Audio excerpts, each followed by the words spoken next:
এখন আমরা শুনি কেউ কেউ বলেন যে আওয়ামী লীগ ছাড়া এই নির্বাচন কি ক্রেডিবল হবে।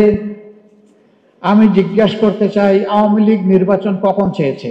আমি হঠাৎ করে একদিন এয়ারপোর্ট রোড দিয়ে এইদিকে আসছিলাম, হঠাৎ আমার খেয়াল হলো যে কয়েকজন ভিক্ষুক সারি ধরে একটা জায়গায় বসেছে। আমি আমার গাড়ির চালককে বললাম একটু থামো। সে থামলো, আস্তে করে দরজা খুলে আমি তাদের পাশে গিয়ে জিজ্ঞেস করলাম কানে কানে, সারাদিনের রুজি কেমন হয়? আমাকে একজন উত্তর দিল, আলহামদুলিল্লাহ ভালোই হয়। আমি বললাম ভালোর পরিমাণটা কেমন হতে পারে, আমি কি জানতে পারি? সে আমাকে বলল 1500 থেকে 1800 পর্যন্ত আমাদের ডেইলি আমরা মানুষের সহযোগিতা পাই। আমি বললাম তাই তো খারাপ না, ভালো। বলে স্যার থাকে না তো। থাকে না কেন? উত্তর দিল সকালবেলা বসার আগেই স্যার খাজনা দিয়ে এখানে বসতে হয়। কারে খাজনা দেও ভাই? বলে যে ক্যাডারদেরকে। স্যার তাহলে ওই আমলের ক্যাডারদেরকেও আমার ভিক্ষুক ভাই বোনেরা চিনত। এরপরে জিজ্ঞেস করলাম কি পরিমাণ খাজনা দেও? তো বললো স্যার বিভিন্ন জায়গার বিভিন্ন রেট, সব জায়গায় এক রেট না।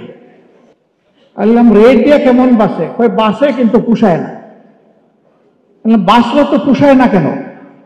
কই স্যার 30 টাকা কেজি দরের পেঁয়াজ যখন 300 হয়েছে স্যার পুষাইব কেমনে?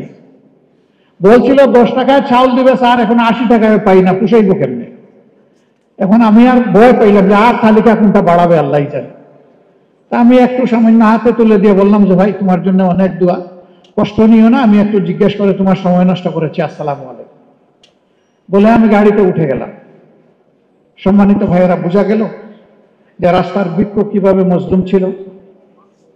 এইভাবে সেই সরকারের ঘনিষ্ঠ সহচর এক সময় বলেছিলেন ঘরে থাকলে ফোন, বাইরে গেলে গুম। এবং তিনিও বলেছিলেন এই সরকার কিভাবে ক্ষমতায় আসছে ভুলে গেলে চলবে না, জনগণের বুথে আসে নাই, অন্যভাবে আসছে। এখন আমরা শুনি কেউ কেউ বলেন যে আওয়ামী লীগ ছাড়া এই নির্বাচন কি ক্রেডিবল হবে। আমি জিজ্ঞাসা করতে চাই, আওয়ামী লীগ নির্বাচন কখন চেয়েছে? 14 সালে 154 আসনে বিনা প্রতিদ্বন্দ্বিতায় পাস, অটো পাস, ট্রাইবেকারে গোল। 18 সালে ধৈর্য ধরতে পারে নাই, দিনের বেলা পর্যন্ত অপেক্ষা করতে পারে নাই, রাতেই খালাস। 24 সালে সবাইকে জেলের মধ্যে ঢুকাইয়া একদম ফিটফাট। এখন ক্যান্ডিডেট খুঁজে পায় না কন্টেস্ট করার জন্য, দামি ক্যান্ডিডেট, দামি পার্লামেন্ট, দামি মন্ত্রিপরিষদ, দামি প্রধানমন্ত্রী, সবকিছুই দামি।